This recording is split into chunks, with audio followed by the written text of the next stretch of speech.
go ahead and call to order this meeting of the June 4th, 2020 City of Nashua Planning Board. Linda, can you go ahead and make a roll call, please? Sure. And please let me know if there's anyone in the room with you. Mike Pedersen, Here, alone. Scott Leclerc, Here, alone. Adam Varley, Here, and there's no one here with me. Ed Weber, Here, alone. Alderman David Tenza, Alderwoman Jan Schmidt, Dan Hudson, Present and alone. Maggie Harper, Here and alone. Bob Bollinger, and Larry Hirsch. Here and alone. All right, thank you. We have a quorum. All right, so we have a quorum. We're going to go ahead and move into the agenda. So we have we gone through the minutes of May 21st? I don't believe so yet, right? Were those in the packet, Linda? I Let think me so, right? I don't. They were not. They weren't Okay. done. They'll be in the next packet. Right. Okay. So we have no minutes. We can move right into communications, Scott. He's Linda. having some technical difficulties, so I'll go ahead and do that. So email over to you today. You should have gotten updated engineering comments from Joe Mendola. Okay. We have an email from an abutter, Mark Littlefield. Mm-hmm. And we have an email from attorney Andy Perlman, and it also has with it a copy of a plan, as well as some information regarding I think it's a declaration of a conservation easement, and that's all I have. All right. Report of chairman, committee, and liaison. Anything? Ed? I have nothing. Okay. So I'm going to go ahead and read the introductory statement of procedures here. So this is Scott Leclerc. I'm the chair of the City of Nashua Planning Board. And again, this is the June 4th, 2020 Planning Board meeting. As chair of the board, I find that due to state emergency declared by Governor Sununu as a result of the COVID-19 pandemic and in accordance with the governor's emergency order number 12, pursuant to Executive Order 2020-04, this public body is authorized to meet electronically. Please note there's no physical location to observe and listen contemporaneously to this meeting, which is authorized to meet electronically pursuant to the governor's emergency order. However, in accordance with the emergency order, I'm confirming that we are 1, providing public access to the meeting by telephone with additional access possibilities by video or other electronic means. We're video conferencing utilizing WebEx through the city's IT department for this electronic meeting. Public access to the meeting is also provided via WebEx, and a link to the meeting is contained in the meeting agenda available on the city's website. The meeting can be streamed through the city's website at www.nashuanh.gov/318/CTV on Nashua's community link. Public may also view this meeting on Comcast Channel 16. Number 2, providing public notice of necessary information for accessing the meeting. We previously gave notice to the public of the necessary information for accessing the meeting through public postings and, where applicable, notice to abutters. Instructions have also been provided on the city's website at www.nashuanh.gov and publicly noticed at City Hall. Additionally, a link to the public web access for this meeting is contained in the meeting agenda available on the city's website, which is again www.nashuanh.gov. Number 3, we're providing a mechanism for the public to alert the body during the meeting if there are problems with access. If anyone has problems with accessing this meeting, please call 603-589-3115. They will help you connect. Number 4, adjourning the meeting if the public is unable to access the meeting. In the event the public is unable to access this meeting via the methods I've just covered, the meeting will be adjourned and rescheduled. As the chair, I am in control of this meeting. To the extent practical and advisable, the board will follow the procedures as identified in its bylaws. The applicant will present the applicant's case, followed by questions by the board. Will allow for a rebuttal period as best as possible for persons wishing to speak in favor or with questions or opposition before the board then deliberates and determines an outcome. Applicants and their representatives and individuals required to appear before the board are appearing remotely and are not required to be physically present. Applicants, their representatives, and individuals required to appear before the board may contact the planning department to arrange alternative means of real-time participation if you are unable to use WebEx. Real-time public comment can also be addressed via video to the board utilizing the WebEx virtual meeting software for remote access. Please note that all votes that are going to be taken during this meeting will be done by a roll call vote, and planning board meetings will continue to be held electronically until it has been deemed safe to conduct more typical meetings at City Hall. The planning board, the planning department of the city, and staff, thank you for all your understanding and patience during this difficult time. Okay. So I'm going to go ahead and move into and continue on with the agenda. So old business conditional special use permits, there are none. Old business subdivision plans, there are none. Old business site plans, there are none. New business conditional special use permits, there are none. New business subdivision plans, there are none. New business site plans, this is case number 1. Paragon Properties LLC owner, application and acceptance of proposed site plan. Construct a 4-unit condominium development with associated site improvements. This property is located at 122 Manchester Street. So has anybody from the board had a chance to review the application and want to make a motion as to whether or not this application is ready for us to take jurisdiction? Mr. Varley? Mr. Chair, I'll make the motion that the application is complete and ready for us to take jurisdiction. All right, so we have a motion by Mr. Varley to take jurisdiction. Do I have a second on it? Second. Second by Mr. Peterson. Any further discussion by the board? Linda, can I get a roll vote on that, please? Mike Peterson, Yes. Scott Leclaire, Yes. Adam Barley, Yes. Ed Weber, Yes. Dan Hudson, Yes. Maggie Harper, Yes. and Larry Hirsch. Yes. That motion passes 7-0. Okay, so we've taken jurisdiction. Do we have somebody here from the applicant who wants to present this site plan? Yes.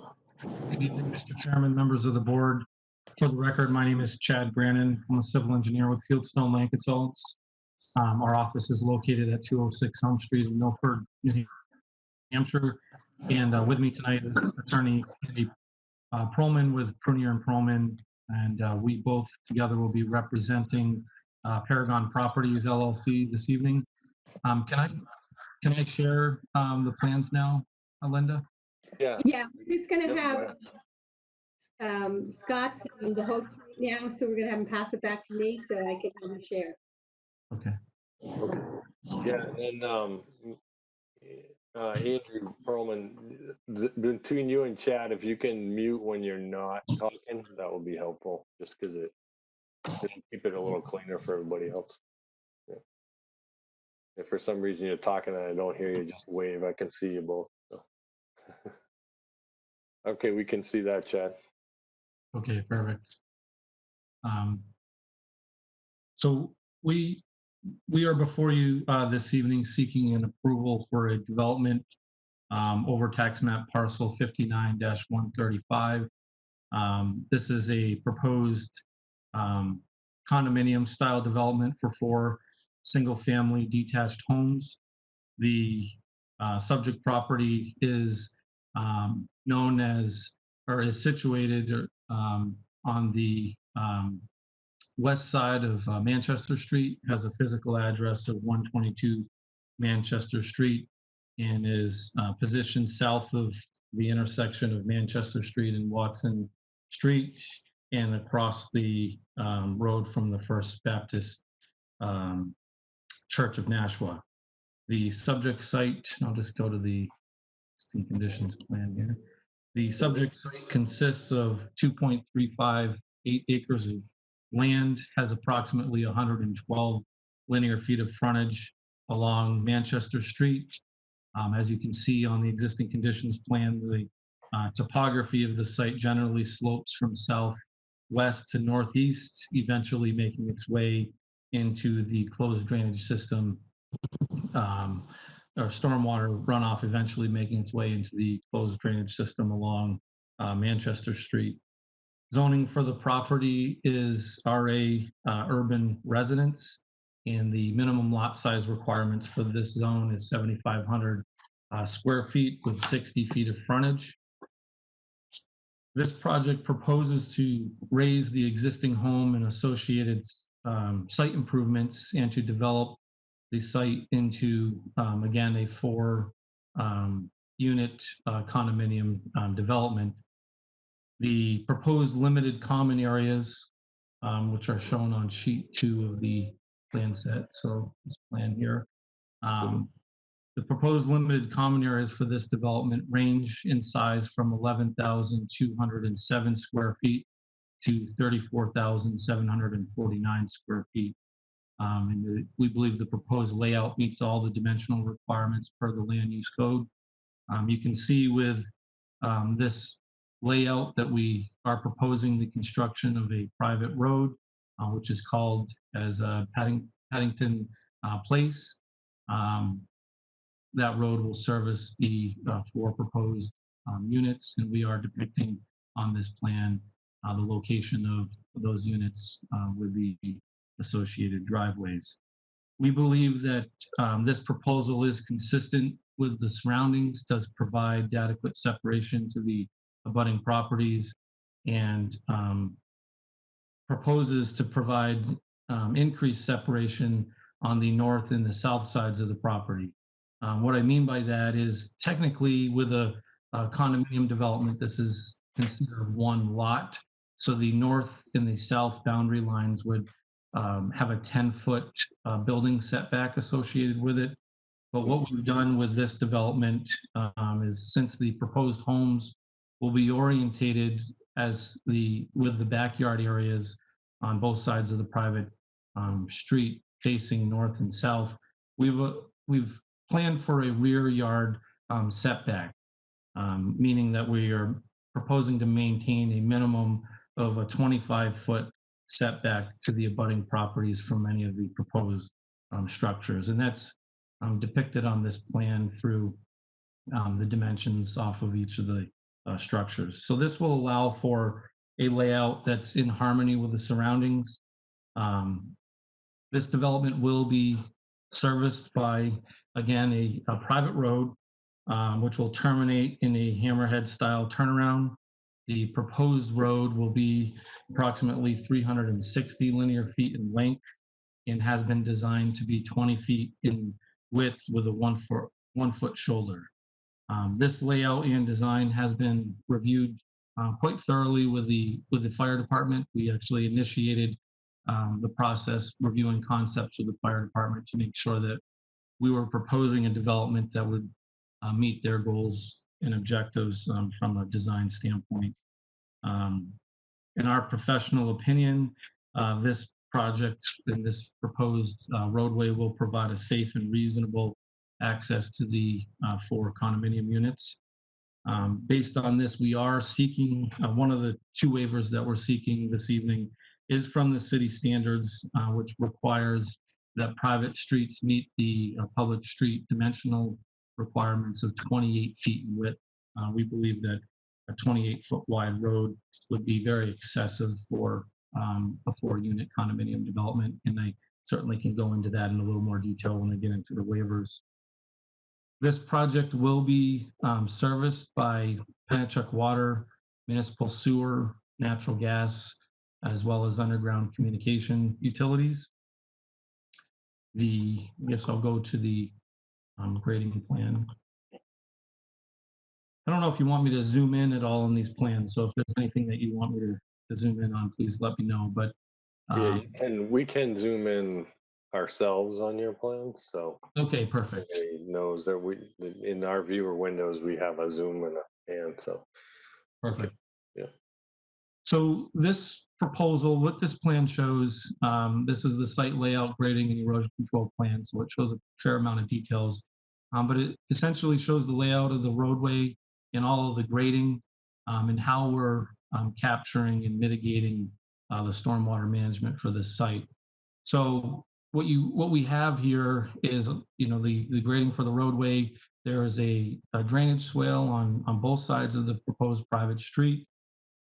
Those drainage swales will convey the stormwater from the development to an infiltration basin, which is situated basically at the front of the property at the intersection of Manchester Street and the proposed roadway. The reason for locating the infiltration basin in that location is it's the lowest part of the property, so it allows us to capture the largest amount of the stormwater, in fact, all of the stormwater from the site. But it's also, there's great soils in that location for infiltration and stormwater mitigation. The other stormwater component that we're proposing with this project is along the north boundary of the property. We have a conveyance swale that is designed the entire length of the area of the site that we're proposing improvements. So that swale along the north boundary will capture all stormwater runoff from the backs of the homes and the roof lines, and again, convey all of that runoff to the infiltration basin on the front of the site. So we are, with this development, capturing all of the proposed improvements, mitigating those improvements through the stormwater management design, and ultimately during the large storm events, that infiltration basin has an emergency overflow designed that ties into the city stormwater system. This design has been reviewed by the engineering department. We've made a number of kind of, I would say, minor revisions to address some comments relative to just details and locations and so on. So I think we're in good shape as far as the design goes with this project. As the board may know, I'm sure everybody's familiar with, and I actually think the city staff report touched on it, this project does have a fair amount of history. I don't really want to speak about the prior proposals for this site, but I do want to say for the record that we believe this proposal and this project is very reasonable, as our client has focused on balancing the many concerns that have been raised by the abutting owners in the past. And those generally had to do with buffering and just kind of land management and planning things, such as providing a larger backyard area and increased buffering to abutting properties. We also are providing with this proposal a no-cut buffer on the south side of the site. That's what that dark hatched area is along the south side of the site. That area will encompass the majority of the steep slopes for the project and will maintain those slopes in an undisturbed fashion. Really, the layout, one of the goals and objectives of this project was to situate the development and the layout so that we were minimizing any impacts to those slopes, and so that those land disturbing activities would not cast further up the slope, and we'd be able to provide a good buffer to the the residential properties to the south. So that's certainly something that was expressed in the past, and my client wanted to address that with this proposal, which I certainly think is a good thing. We are also working with the abutting property to the southeast. I believe that abutter, Mr. Littlefield, I believe, issued a letter or an email to the board, kind of outlining a few concerns. My client is willing to take down the trees along the shared boundary with that particular abutter. I guess those are some shared trees that they feel might be compromised and maybe best to take down as part of the project. We're certainly not opposed to doing that, and we would be willing to commit to that work. And then that abutter did express a couple concerns relative to the position of Unit 1, trying to maintain that, there will be some separation between backyard areas. And what we're proposing, the buildings, as I stated before, will maintain a minimum of a 25-foot setback. There will be decks and improvements off the back of these structures, which is permitted under the land use code. Certainly, we don't want to restrict future homeowners from having backyard areas that meet the regulations. So what we would propose to alleviate, I think, the two remaining concerns from Mr. Littlefield would be constructing a stockade fence along a portion of that common, I would say, backyard area. The fence would be about 75 feet in length, and it would provide a, kind of a hardscape separation between backyard areas so that everybody would be able to maintain some privacy. So, we think these improvements are important, trying to balance, some of the concerns from abutting landowners. And then I would just say, in closing, we have reviewed the staff memo. We're not opposed to any of the staff's recommendations and findings, and we are hoping that the board would consider these as a condition of approval this evening. The staff report did outline two waivers that we're proposing for this application. One has to do with the road width, which I touched on, and then the other has to do with site lighting. I did go through those waivers in some detail. I'd be happy to answer any questions that the board may have at this time, or I can certainly go into those waiver requests in more detail. Can you just summarize? The first request is only for the width of the roadway. The construction standards of the roadway in terms of base course and stuff like that are intended to be consistent with the city standards. It's just a width only. Yeah, that's correct, Mr. Chairman. We are proposing just a modification to the width, and that all the the vertical dimensions for materials will be per the city specifications. We outlined in our waiver request that we have worked with the fire department. They do support this design with the width and the hammerhead turnaround, hammerhead style turnaround, and then we did in working with the fire department have to make the driveway accessing unit 2 18 feet wide. That was per their request as well. So we believe we've addressed that. Also, if you look at the New Hampshire Department of Transportation suggested minimum standards for subdivision roads with a 4 unit development, the 20 feet certainly meets and exceeds their suggested minimum. So we believe this proposal meets all standard engineering practices, is certainly a safe design and just as reasonable for this setting. And we're trying to minimize impacts to the land that allows us to kind of cluster the development a little tighter together and provide additional buffering to the surrounding areas. So we would appreciate the board's feedback on that waiver request, and I would be happy to address that in more detail if need be, but that's a basic summary of that one.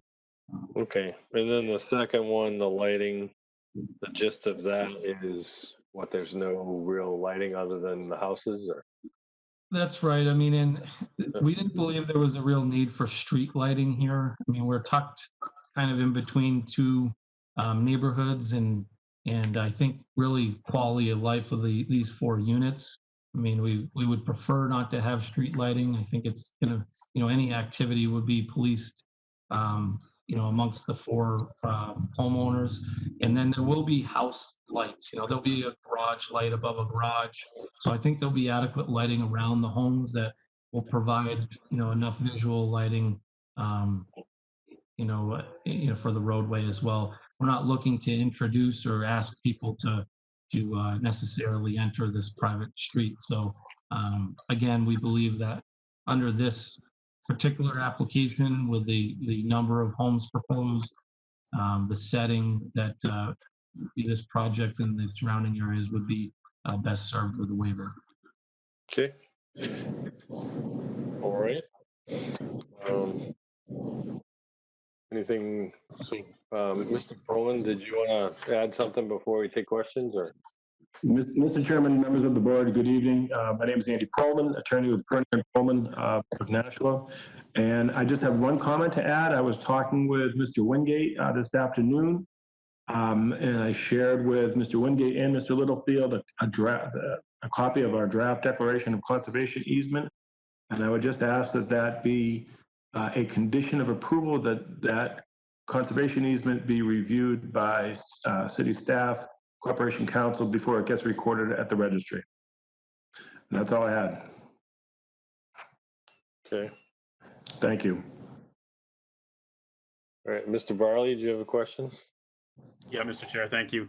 And this may be principally a question for Attorney Perlman, but given that the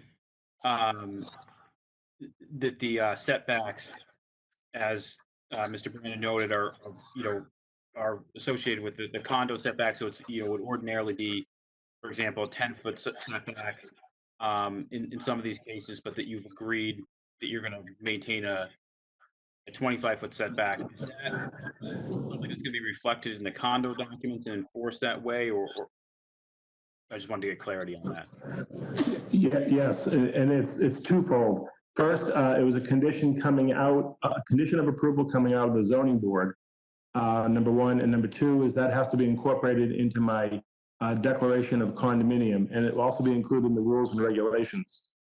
So when the houses are located by the builder on the site, they'll have to be, no less than 25 feet from the side yard setbacks. So we will be including that in, and that will be in our draft that the city staff and Corporation Council will see. Okay, thank you. And that then, would that apply then going forward as well? If somebody were to put an addition on a house or something, they would be subject to that requirement in the condo documents? That's correct. Okay. It doesn't apply to decks or patios, but it does to the structure of the house. Right, yeah, so additional structural changes. Correct. You're welcome. Other questions? Chad, can you maybe stop sharing for a moment just so I can see more people? And if we need the plan, I'll ask you to bring it back up. Thanks. Other questions from the board, Mr. Peterson? Yes, I have a question for Mr. Brannon.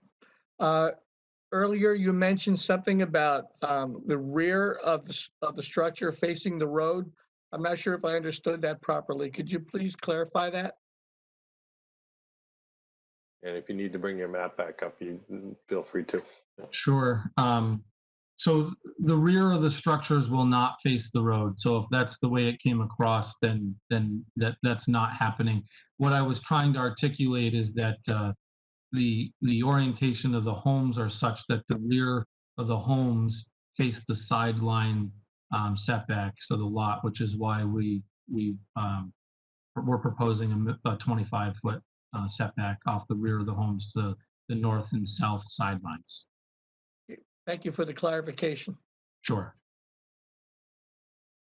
Other questions from the board for the applicant? Mr. Weber? Yes, one more clarification for you've been talking about. During building permit, it's that would be shown when they get approval or their footings, that would be shown with the building department. That would really clarify the orientation and the setback is the foundation. And then that's permitted, and then to going forward, the whole house wouldn't be built until your foundation permit would go forward, and that would have your 25-foot setback from property line. Is that correct? That's correct. Yeah. I'm sorry, one last question. Go ahead, Ed. Being in a condo association kind of thing where I'm at with individual houses, I find a great deal of people, even though it's 2 bedrooms, that's another question what I have. Is this going to be just a 2-bedroom, 3-bedroom? Because each one, usually they have, sometimes each bedroom person wants to have a place for their car or vehicle. I find that more and more people park on the street, even though they're not supposed to, and the condo association says no overnight parking in the street, but it still happens. And with a 20-foot, that's really dangerous. So that's Yeah. my questions. May I address that, Mr. Chairman? Yeah, and maybe make specific reference to that. I think there was a fire marshal email regarding no parking signs. So, Right. I'm going to go back to the plan if that's okay. yep, go ahead.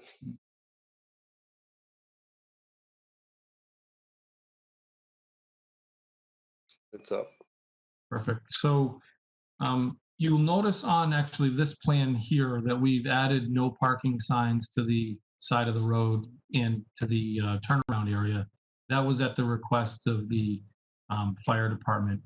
The other point I want to make is that all of these homes show a 2-car garage. So there's 2 parking spaces technically in the garage, and then there's at least 2 parking spaces technically in each of the driveways. So we think with this development, we're certainly providing enough parking spaces on each limited common area. So in the fire department felt that to be the case too, which is why they were comfortable with the 20-foot wide road. And I think, in my waiver request for the road, or trying to justify the waiver, we did mention that, in meeting with fire in particular, they really stated that the 28-foot width is really a function of anticipating on-street parking. So if we can make sure that we have enough parking off the street, which we believe we do, and then put some signage on there that, is really where the comfort level came in for, this being 20 feet wide with 1-foot shoulders. I think we've built in some of those details that you may have been referring to, Mr. Weber, into the design, and that was primarily through working with the fire department. And as Mr. Chairman stated, it is mentioned and addressed in one of their letters, I believe, to the Community Development Office. Can I ask a follow-up question? Yeah, go ahead, Mr. Weber. Has the property owner talked with the church across the way to ask permission if need be at some point in time somebody has a party going on, that they could actually use that parking area if the church is not being used at that time? I'm not aware of any of the property owner talking to the church. That's certainly something that could be done if there's a need for that. I guess the one thing that I would say in this particular design, we have an open drainage design, so there's no curbing, along the driveways. I mean, there's really quite a lot of parking ability on the driveway and off the side of the driveways for this development if needed. I mean, certainly everybody's only got a certain amount of space, but we do meet and exceed all of the regulations and requirements for this development. But I'm not aware of a dialogue with the church, not to say that couldn't happen at some point by, any one of these future homeowners or, maybe even the current landowner. Yeah, thank you. Yeah, no, I appreciate the 2-car garage and the ability to have 4 cars in each condominium. That does a great job. Okay. Other questions from the board? Maybe you can shrink down the map again, or just stop sharing for a second. Ms. Harper? Yes, thank you. Are these buildings going to have a basement, or are they going to be built on a slab? It is anticipated that these buildings would have a basement. Good, okay. just curious from a storage standpoint, because I do find that buildings that are built on the slab then lack the storage that people may need, and then they'll use the garage for that. Yeah. Other questions from the board? For the applicant, Mr. Hudson? Thank you. Just one comment that maybe the applicant could address, but the no-cut area, or what's going to be the conservation easement, I recommend that language be included that precludes any dumping by any neighbors. I find that common areas can tend to be a dumping ground for yard waste and stuff, so I'd recommend that that be added. We can certainly do that. I see a thumbs up from attorney. Okay. Other questions by the board or the applicant?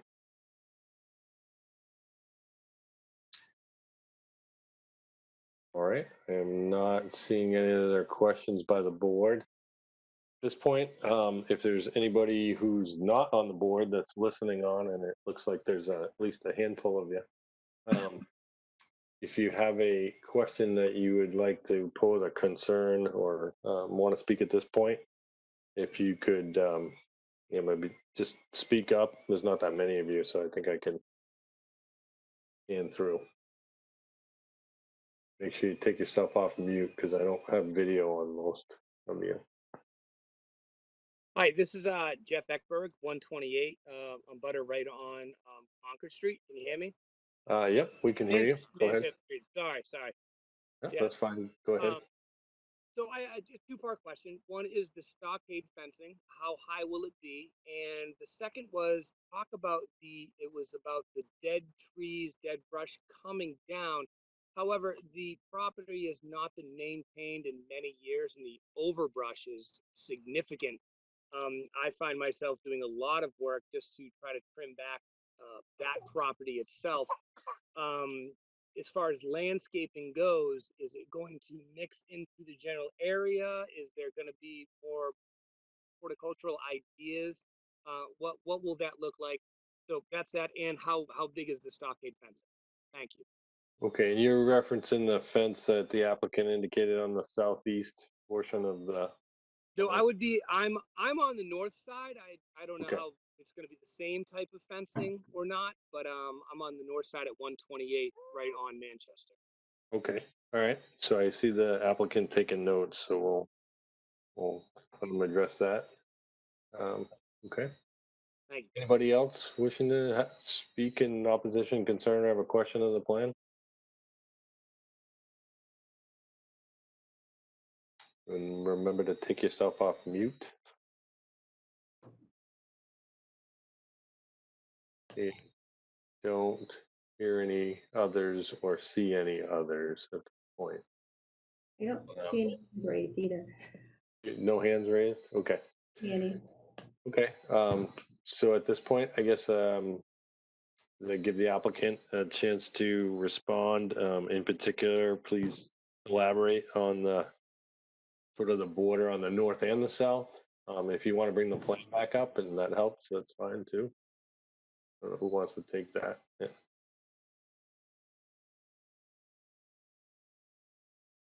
Okay, make sure you take yourself off mute. Yeah. Yeah, thanks. So I'm just going to go to the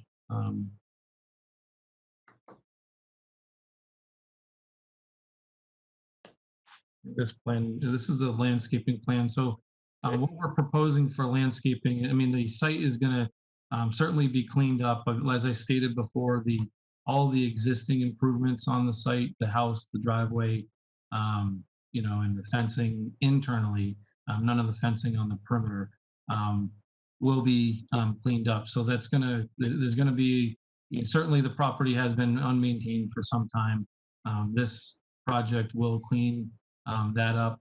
And we are proposing landscaping in front of each of the units. You can see that in the detail on the bottom left-hand corner of this plan here. And then we're also proposing some street trees along Manchester Street, which will be certainly consistent with any of the requirements for the city's landscaping. As in regards to the improvements or any proposal along the north property line, we're not proposing to take down any of the existing fencing along the property line, but we will be cleaning up certainly internally on our site, any of the, the vegetation and doing the grading and cutting required for the project. So, and the grading again is shown on this plan here. You can see the conveyance swale along the north side. There will be no stormwater making its way to the existing stockade fence along that north boundary. That fence will be left intact, and that's what we're planning for improvements to the site. That'll be backyard areas for each of these homes along that, or I'd say units 3 and 4 anyways along that north side, and then there will be really no residents for the first 200 feet of the road as you come in on that right hand side. So it'll be loamed and seeded, and will be a nice kind of maintained area, unlike what's out there now. Can you be specific about where you are doing either fencing or fence repair along the property border? Yeah, so what we were proposing is on the back side of Unit 1, which is on the left-hand side. You can you see that the abutting owner, which is the owner of tax map parcel 59-165, he had a concern with the proximity of backyard areas basically, and in particular, a deck or any activity that would be going on in the backyard area would feel like it's in his backyard, because there's nothing there now. There's no fence. I think there is actually like a chain link fence or something, but no visual barrier. And so to address his concerns, but also in the interest of any future owner in the the marketability of that particular unit, the proposal is to do a partial stockade fence, which would basically be along the common backyard area. So if you take a look at that plan, it would be the back right-hand corner of tax map parcel 59-165, and then we'd come along the that shared boundary, and then kind of terminate just east of the the garage area, which is about 75 feet. Okay, yeah, we can see your cursor on the screen. Okay, perfect. Yeah, and it looks like, are those plantings that continue after that? These are this right here is the existing Those are just mature trees that the landowner would actually like us to take down, and so we've agreed to do that. okay. All right. Okay. I have one question that's come in from someone from the audience. This is, what about the current fence that abuts 11 Danbury? Can you speak to that, please? Well, I'm just going to change the plan here so we can get the addresses. So 11 Danbury would be this boundary right here. We are not proposing any changes or alterations to that existing fence line, so that would remain intact through that entire north side. And the location of that is where? Is that right on the boundary? It's right on the boundary. In fact, I think in some instances it's not on our property. If you actually zoom in at the fence line, it kind of goes back and forth, and it looks like the orientation of the fence, if I remember correctly, would kind of imply that it may not even be our fence. So we're not proposing any modifications to that existing stockade fence along that boundary. Okay. Yeah. So another question indicating that fence is in poor condition. Can you also speak to the base of the no-cut area in terms of current topography and what the plan is for stabilization? The base of the no-cut area in terms of that would be stabilization. the base of the no-cut area would be right here. Mhm. I'm going to go to the grading plan just because it shows where we're proposing the limits of work. Mhm. Okay. So you can see here, this is the proposed limit of disturbance, the tree line. And then we have a, a kind of a small cut on, for the private street and driveway on the south side of the road. But we position that so that we're not really impacting the steep slopes. You can see the steeper slopes are here, this general area, and then up in here. So we're not proposing any disturbance of that slope.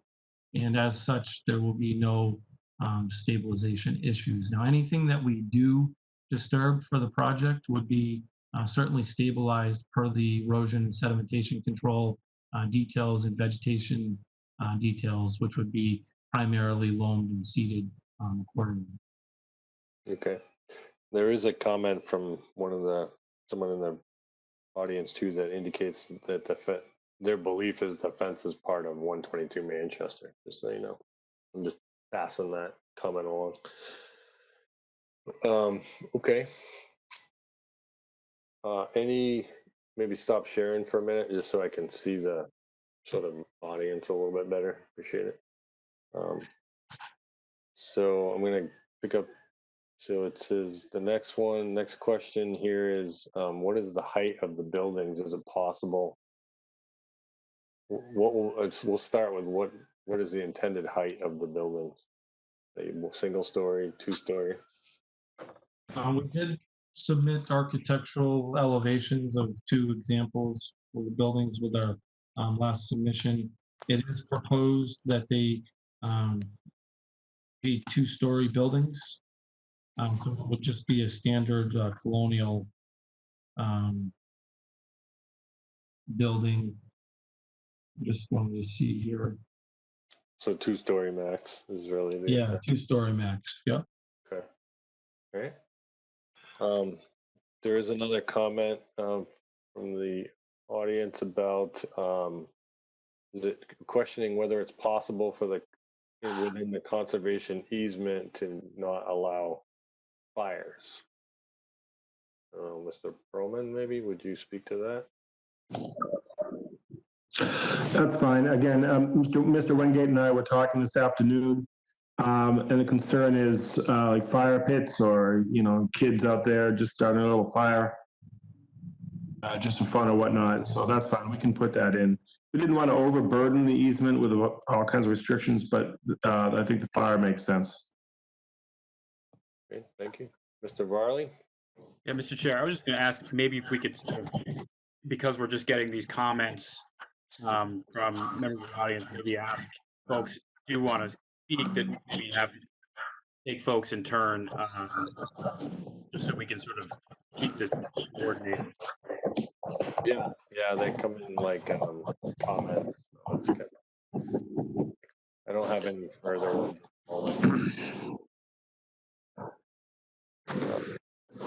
Maybe if I could get everybody to mute for a second, and then I'll ask. Okay, thanks. Any other questions from the audience wishing to speak in opposition or concern or have a question?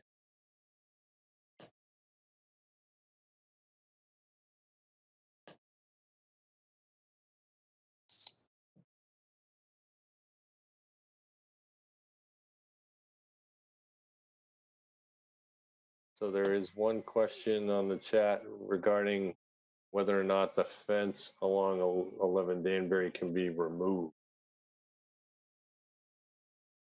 due to condition. So maybe you can speak to that. Was the applicant interested in that? Mr. Brandon?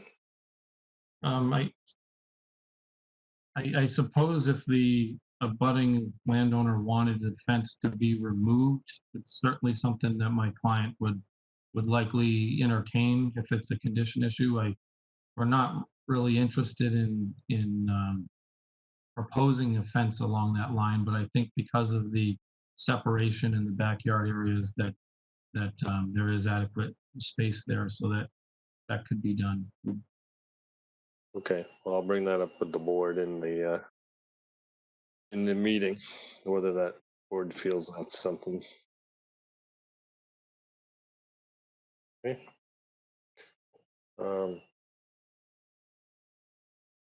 Any other questions or comments? Seeing none at this time. Let me go back to the board at this point. We're still in the hearing. Is there any questions from the board, Mr. Weber? Yes, about the fence. If this fence, if it needs to be found if the fence belongs to the applicant or the fence belongs to different homeowners, that needs to be cleaned up. If it belongs to the owner, then there needs to be some kind of language in the condominium association language that the homeowners of the condominium will maintain the fence, existing fences around the property. That's it. Okay, I see Mr. Perlman nodding about that. So, Yeah, no objection. That's fine. any other questions from the board while I'm in the hearing?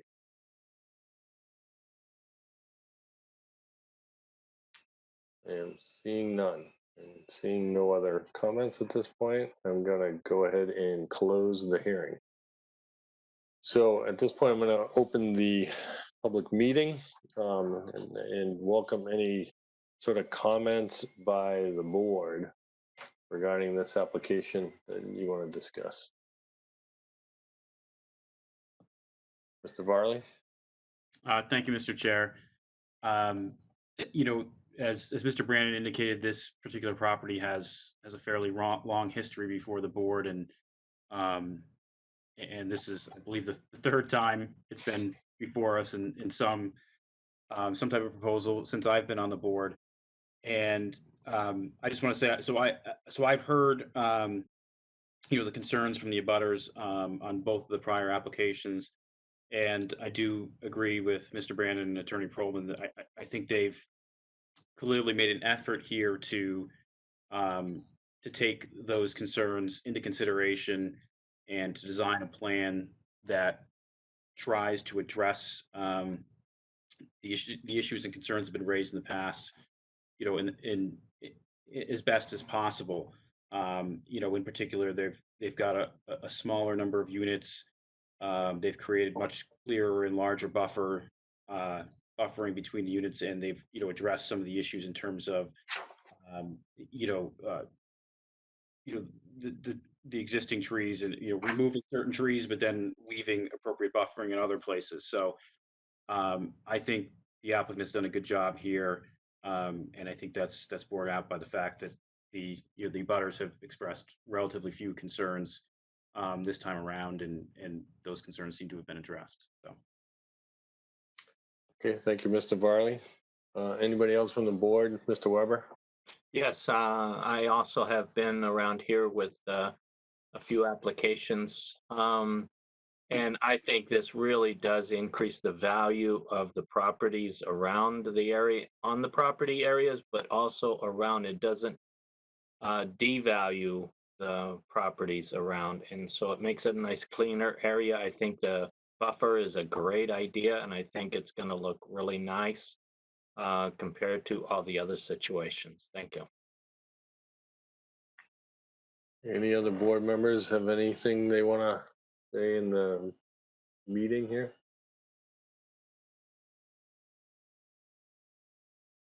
Okay. So I would be willing to take a motion from the board. I would remind a couple of people, there are two waivers to discuss here with regard to the minimum width of the road, and I believe the applicant was specific that the waiver for 190-211B was only with regard to width, so I would be specific on that. The lighting waiver, which was really just to not have any, which doesn't seem to be an issue as far as I'm concerned. And whether or not folks want to, there was a number of items with regard to making sure the condo docs had some specific information, something about limiting fires in the conservation easement. No dumping, I think Mr. Hudson recommended be inserted in there. And then there was the question of as to what Mr. Weber brought up regarding that the maintenance of the fencing be included in the condo doc information. So I guess only other item, if someone's going to make a motion, is I think that the stipulation number 4 is indicated by the staff. I think the new date is June 4th, right, Linda? Correct. Okay. So, Also, can I make a? hang on, Mr. Hudson here first. Oh, okay. I- Sorry, yeah, I had a question about stipulation 9. Okay. It talks about, licensed engineering certifying that the private street and driveways are designed and installed as required. I have no issue with that. Then it goes further to talk about party engineer selected by the engineering department or city engineering. If this road is not to be adopted as a public road, I'm not sure that that's necessary. Yeah, we have in the past required a third-party engineer, but I'm willing to discuss whether that has to be selected by the city engineering department. Mr. Weber, do you have a comment on that? Yeah, we've really had problems with private roads not being up to snuff just because it says it here, and then the contractor comes out and he puts a road in. He's had real problems with not maintaining subsurface, and that's why the city, not the city engineer doing the inspection, a third party needs to come in and inspect the way that it's being put down, the undersurface. We don't see the top, the low grade. So we've had problems in the past. That needs to be a third party going in there, and their engineer is fine, but he has to sign off on it as built certified. And also number So 11. Ed, before you leave that, so are you recommending that you're okay with it just being Yes. that there be an engineer certification, but Yes. you don't believe it needs to be a third party selected by the city engineering department? You're saying that language, you'd be okay with that being removed? Well, I like the language that's here.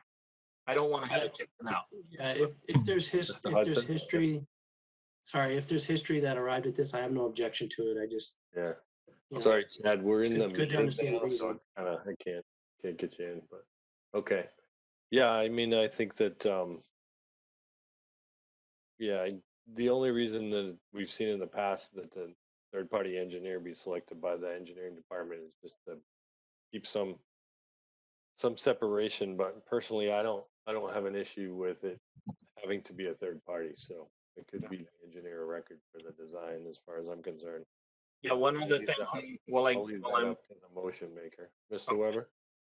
number 11, Yep. the word prior needs to be in there. On Yeah, my- right at the beginning. That's huh? 2 issue, yeah. Yeah. Yeah, I just had it. Okay, do we have any other discussion in the meeting? Or does anybody want to be shot at a motion here?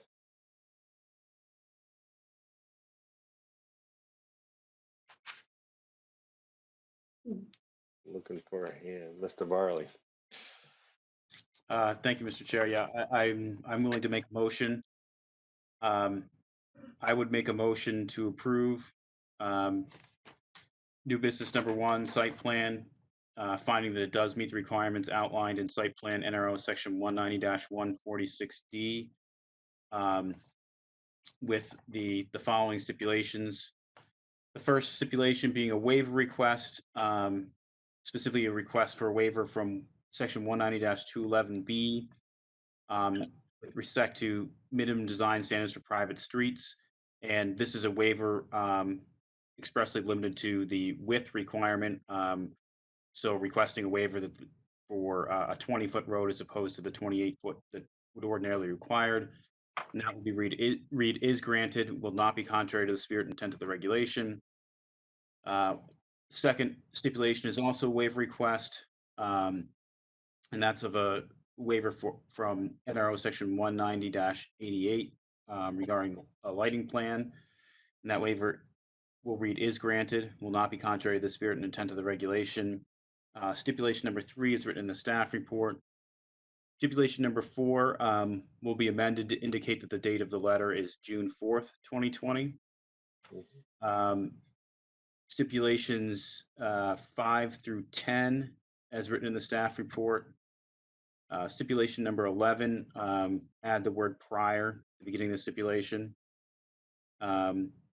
And then stipulations 12 and 13, as written in the staff report. And I just want to say I was not going to add a stipulation regarding the condo docs because I think that's adequately in the record. However, if other board members would prefer, I'm happy to consider adding that. Okay, thanks. So we have a motion. Let's get a second on that before we discuss. Second, Weber. Second by Mr. Weber. Okay. Yeah, I think, Adam, I'm in agreement. I think we were on the record with all the recommendations to the condo docs and the easement stuff, so I think that's pretty clear.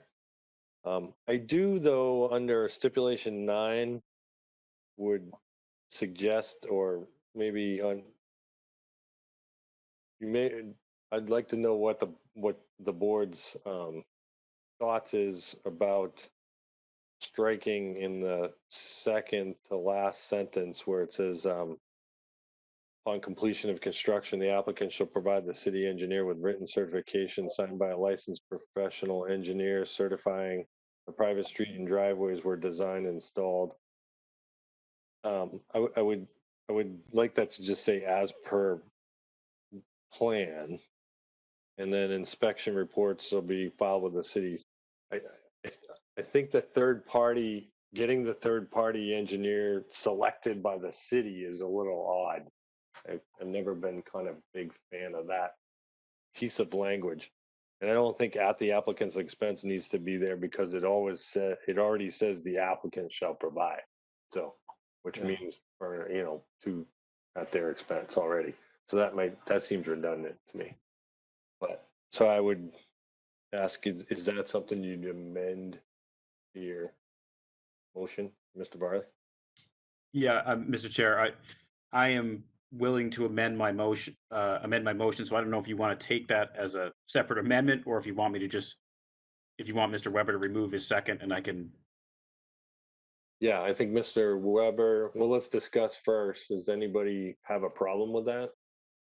I don't have a problem with it, Weber. So, Mr. Weber, can you remove your second, please? I'll remove my second. Okay, Mr. Varley, your first motion is still open then? Yes, so I will make my motion as originally made with the following additional change. In stipulation 9, the second sentence to read, upon completion of construction, the applicant shall provide the city engineer with written certification signed by a licensed professional engineer certifying the private street and driveways were designed and installed as per the plan by an engineer selected by the applicant. Okay. So do we have a second on that? Second, by Weber. Second by Mr. Weber. Any further discussion? Seeing none, Linda, could you make a roll on that? Roll vote, please. Mike Peterson, Yes. Scott Leclaire, Yes. Adam Barley, Yes. Ed Weber, Yes. Dan Hudson, Yes. Maggie Harper, Yes. Larry Hirsch. Yes. And that motion passes 7-0. Okay, thank you. So moving on with our agenda, the next up is other business, review of tentative agenda to determine proposals of regional impact. We do have technical review meeting May 18th. Minutes in front of us here. Has anybody had a chance to take a look at that? I want to make a motion as to whether or not there are any proposals, potential regional impact listed. I'll make a motion, Weber. Mr. Weber. I read it, and there isn't any regional impact. All right, so we have a motion by Mr. Weber that there are no proposals of regional impact in the tentative agenda. Do we have a second on that? Second by Mr. Varley. See by hand there. Any further discussion? Can we get a roll vote on that, please? Mike Peterson, Yes. Scott Leclair, Yes. Adam Barley, Yes. Ed Weber, Yes. Dan Hudson, Yes. Maggie Harper, Yes. Larry Hirsch. Yes. Yes. And that motion passes 7-0. Okay, thank you. So we have no other business. Do we have any discussion items from the board? Yes. Mr. Weber? Yes. I'm in contact with the National Regional Planning Commission about the impact that the Green Meadows project from Hudson is going forward. It keeps going. It's an ongoing thing.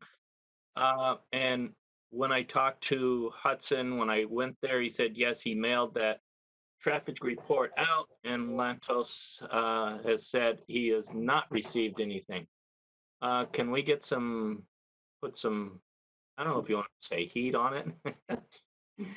Can you, it's a big time, I'm gonna seriously, this is a big time traffic, gonna be a traffic problem as I see it.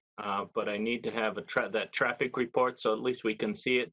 With the traffic report, we need to know how many trucks and vans and cars will be going in and out of that place.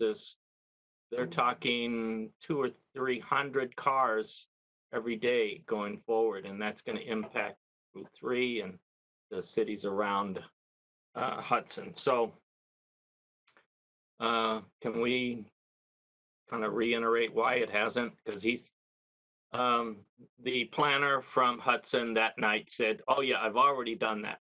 I've already sent that report out. So evidently, I don't know, he hasn't one way or the other. So, and we have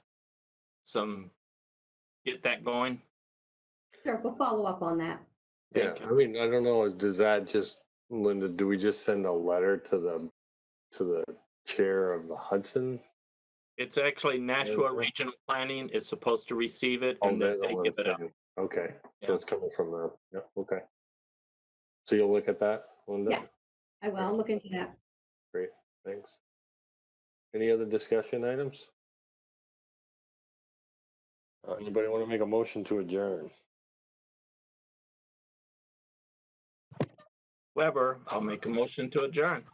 All right, we have a motion to adjourn. Can we get a roll vote on that? Mike Peterson, Yes. Scott Leclair, Yes. Adam Barley, Yes. Ed Weber, Yes. Dan Hudson, Yes. Maggie Harper, Yes. Larry Hirsch, Yes. and that motion passes 7-0. All right, great. We are adjourned and it is 8:08. All right.